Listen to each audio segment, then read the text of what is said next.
നമസ്കാരം. നമ്മുടെ ആരോഗ്യരംഗത്തെ പോരായ്മ ചൂണ്ടിക്കാണിച്ച ഒരു ഡോക്ടർ കഴിഞ്ഞ കുറച്ച് നാളുകൾക്ക് മുമ്പ് വലിയ തോതിൽ വാർത്തയിൽ ഇടം നേടിയിരുന്നു. ആ ഡോക്ടർ മറ്റാരുമല്ല, തിരുവനന്തപുരത്തെ മെഡിക്കൽ കോളേജിലെ ഒരു യൂറോളജി വിഭാഗത്തിൻ്റെ മേധാവിയായിട്ടുള്ള ഡോക്ടർ ഹാരിസ് ചിറക്കൽ എന്ന ഒരു വ്യക്തിയായിരുന്നു. അദ്ദേഹം വളരെ ജനകീയനായിട്ടുള്ള ഒരു ഡോക്ടറാണ്.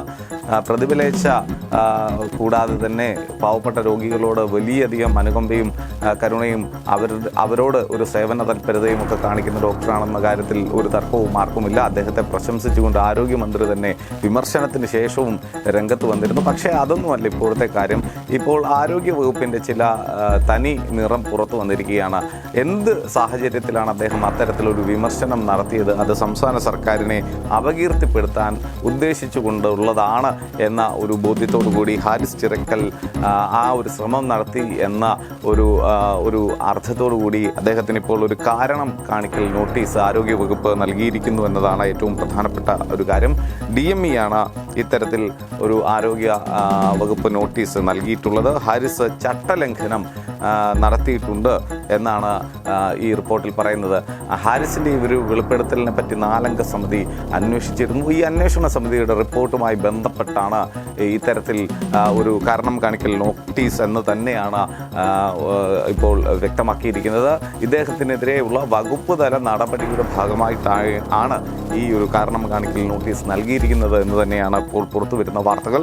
എന്തായാലും ഇത്തരത്തിൽ ആരോഗ്യ മേഖലയിൽ അല്ലെങ്കിൽ തിരുവനന്തപുരം മെഡിക്കൽ കോളേജിലെ അശാസ്ത്രീയമായിട്ടുള്ള സംവിധാനങ്ങൾ, അതേപോലെ തന്നെ മതിയായ ചികിത്സാ സൗകര്യമില്ല എന്ന വെളിപ്പെടുത്തൽ ഏത് സാഹചര്യത്തിലാണ് ഹാരിസ് നടത്തിയത് എന്ന് വ്യക്തമാക്കണമെന്ന് കാരണം കാണിക്കൽ നോട്ടീസിൽ പറയുന്നുണ്ട്. സർക്കാരിനെ അപകീർത്തിപ്പെടുത്താൻ ഹാരിസ് ചിറക്കൽ ശ്രമിച്ചതായി ഈ നോട്ടീസ് പറയുന്നു. പ്രോബ് ഇല്ല എന്ന് പറഞ്ഞ ശസ്ത്രക്രിയകൾ മുടങ്ങിയെന്നും എന്നാൽ ശസ്ത്രക്രിയ മുടങ്ങിയ ദിവസം പ്രോബ് ഉണ്ടായിരുന്നുവെന്നും നോട്ടീസിൽ പറയുന്നു. ഇതാണ് 4-അംഗ സമിതി കണ്ടെത്തിയിട്ടുള്ള ഏതാണ്ട് വലിയ കാര്യം. എന്തായാലും വിശദീകരണം എന്ന് നൽകണം എന്ന കാര്യത്തിൽ ഒരു വ്യക്തത ആ നോട്ടീസിൽ ഇല്ല എന്നത് കൂടി നമ്മൾ മനസ്സിലാക്കേണ്ടതുണ്ട്. ഏതായാലും ഒരു ജനകീയ ഡോക്ടർ, അദ്ദേഹം നമ്മുടെ സിസ്റ്റത്തിൻ്റെ ചില പോരായ്മകളെ പറ്റി നമ്മളോട് തുറന്നു പറഞ്ഞപ്പോൾ സ്വാഭാവികമായും പാവപ്പെട്ട രോഗികൾക്ക് അത്താണിയാകേണ്ട, വലിയ തോതിൽ ആശ്വാസമാകേണ്ട മെഡിക്കൽ കോളേജുകളിലൊക്കെ അവസ്ഥ നമുക്കറിയാവുന്നതാണ്. സ്വാഭാവികമായും അന്താരാഷ്ട്ര തലത്തിലുള്ള ചികിത്സകൾ ലഭിക്കുന്നുണ്ട് എങ്കിലും അതിനുള്ള വേണ്ടത്ര സൗകര്യങ്ങൾ അല്ലെങ്കിൽ സാധന സാമഗ്രികൾ ഇല്ല, ചികിത്സാ ഉപകരണങ്ങൾ ഇല്ല, അതല്ലെങ്കിൽ മതിയായ പരിമിതമായിട്ടുള്ള സൗകര്യങ്ങളേ ഉള്ളൂ എന്ന തരത്തിലേക്ക് ഒരു മെഡിക്കൽ കോളേജിലെ ഒരു വിഭാഗത്തിൻ്റെ മേധാവി തന്നെ വെളിപ്പെടുത്തിയത് ആരോഗ്യവകുപ്പിന് കരണത്തേറ്റ അടിയാണെന്ന കാര്യത്തിൽ യാതൊരു തർക്കവുമില്ല. ഒന്നാം പിണറായി വിജയൻ സർക്കാരിൻ്റെ സമയത്ത് വളരെ മാതൃകാപരമായി പ്രവർത്തിച്ച ആരോഗ്യവകുപ്പ് ഈ രണ്ടാം പിണറായി വിജയൻ സർക്കാരിൻ്റെ കാലത്ത് ഏത് തരത്തിലാണ് ആരോഗ്യവകുപ്പിൻ്റെ പോക്ക് എന്ന് നമുക്ക് പൊതുജനങ്ങൾക്ക് അല്ലെങ്കിൽ സഖാവ് VS-ൻ്റെ ഒരു ഭാഷ നമ്മൾ കടമെടുത്താൽ അരിയാഹാരം കഴിക്കുന്ന ഏതൊരു മനുഷ്യനും മനസ്സിലാക്കാൻ സാധിക്കും.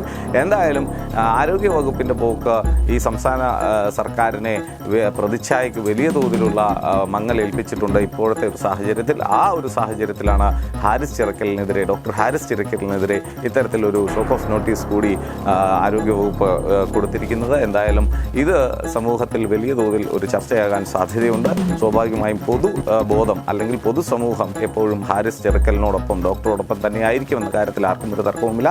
ഇതിൽ സിസ്റ്റത്തിൻ്റെ പോരായ്മ ചൂണ്ടിക്കാണിക്കുമ്പോൾ സ്വാഭാവികമായി എന്തിനാണ് ആരോഗ്യവകുപ്പ് അവരുടെ പോരായ്മകളെ തിരിച്ചറിയാത്തത് എന്നതാണ് ഏറ്റവും പ്രധാനപ്പെട്ട കാര്യം. അതിൽ ഒരു അപകീർത്തികരമായിട്ടുള്ള കാര്യമുണ്ടോ എന്ന് ഹാരിസ് ചിറക്കൽ തന്നെയാണ് മറുപടി നൽകേണ്ടത്. എന്തായാലും അദ്ദേഹം അത് ഉദ്ദേശിച്ചായിരിക്കില്ല പറഞ്ഞത് എന്ന് നമുക്ക് അനുമാനിക്കാം. എന്തായാലും അദ്ദേഹത്തിനെതിരെ ഈ ഷോക്ക് ഓഫ് നോട്ടീസ് നൽകിയത് വലിയ തോതിൽ ചർച്ചയാകാനുള്ള സാധ്യതയുണ്ട് എന്ന് മാത്രമാണ് നമുക്ക് പറഞ്ഞു വെക്കാനുള്ളത്.